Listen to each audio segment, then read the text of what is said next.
그날은 모든 것이 끝났다고 생각했습니다. 유럽 최대 재벌가의 손녀로 태어난 제가 시한부 선고를 받을 줄은 꿈에도 몰랐습니다. 6개월, 길어야 1년이라는 시간. 그 어떤 재산도 권력도 세계 최고 의료진도 제 병 앞에서는 무기력했습니다. 하지만 기적은 뜻밖의 곳에서 시작됐습니다. 침대에 누워 지내는 무료한 시간 속에서 우연히 보게 된 한 편의 한국 드라마. 그 속의 주인공은 절망 속에서도 끝까지 희망을 놓지 않았습니다. 저는 문득 이렇게 말했습니다. 한 번만 한국에 가보고 싶어요. 평생 냉철했던 할아버지가 그 말 한마디에 의료 전용기를 띄웠습니다. 그러나 인천 상공에서 저는 의식을 잃었고 눈을 떴을 땐 서울 아산병원 병실이었습니다. 그곳에서 저는 처음으로 치료가 아닌 치유를 경험했습니다. 김도 교수는 말했습니다. 돈으로 생명을 살 수는 없습니다. 하지만 함께 희망을 키울 수는 있습니다. 그는 저를 환자 이전의 한 사람으로 대했습니다. 혈액검사 수치만 보던 유럽 의사들과 달리 김 교수는 제 눈을 바라보며 말했습니다. 포기하지 마세요. 매일 아침 서울의 햇살이 병실 창문을 통해 들어오고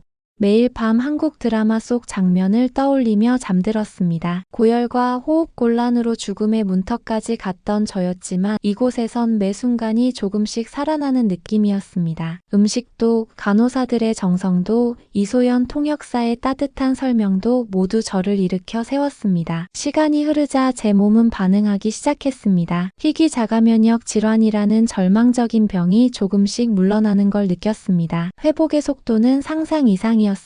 병원 밖 산책이 가능해졌고 가족들도 한국 의료진의 노력에 감탄했습니다. 특히 할아버지는 김도 교수를 호텔 스위트룸으로 초대해 말했습니다. 당신 덕분에 내 손녀가 살아났습니다. 어떻게든 보답하고 싶습니다. 그는 치료비의 10배를 수표로 내밀었지만 김 교수는 단호히 거절했습니다. 의사는 생명을 거래하지 않습니다. 그 순간 할아버지는 고개를 숙였습니다. 평생 누구 앞에서도 허리를 굽히지 않았던 그가 인간으로서 처음으로 존경의 표현을 한 것입니다.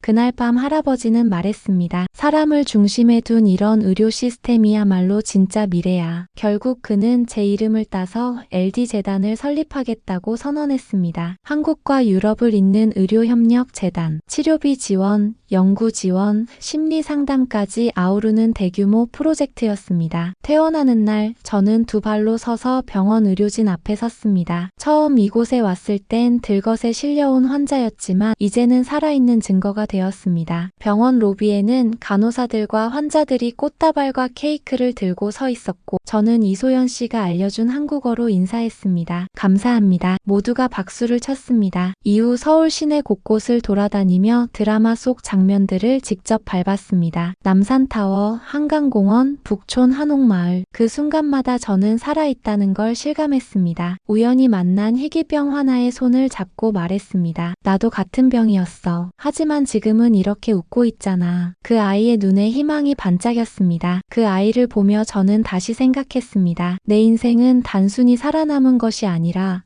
누군가에게 희망을 전하기 위해 살아가는 것이라고. 재단은 곧 강남에 사무실을 열었고 서울뿐만 아니라 지방 환자들을 위한 원격 진료 시스템까지 구축했습니다. 매년 수십 명의 희귀 질환 아이들이 도움을 받고 있습니다. 저는 파리와 서울을 오가며 학업을 이어갔고 한국에서의 생활이 점점 익숙해졌습니다. 택시 기사님과도 한국어로 대화할 수 있게 되었고 병원에서 아이들과 통역 없이도 소통할 수 있게 되었습니다. 김 교수는 여전히 저의 정기검진을 맡고 계시고 재단의 의학자문위원회 의장으로 활동 중입니다. 5년이 흐른 지금 저는 삶의 진짜 의미를 배웠습니다. 그리고 오늘 재단 5주년 행사장에서 저는 이렇게 말합니다. 저는 죽음을 앞두고 한국에 왔습니다. 하지만 여기서 두 번째 삶을 선물 받았습니다. 이제 그 선물을 다른 이들과 나누고 싶습니다. 이곳은 제게 단순한 치료지가 아닙니다. 한국은 제 인생이 다시 시작된 곳입니다. 서울의 공기, 음식, 사람, 문화, 그리고 무엇보다 포기하지 않는 마음이 저를 살렸습니다. 그리고 이 이야기가 지금 이 영상을 보고 계신 여러분 중 한 사람에게라도 희망이 된다면 그것이 바로 제가 살아가는 이유입니다.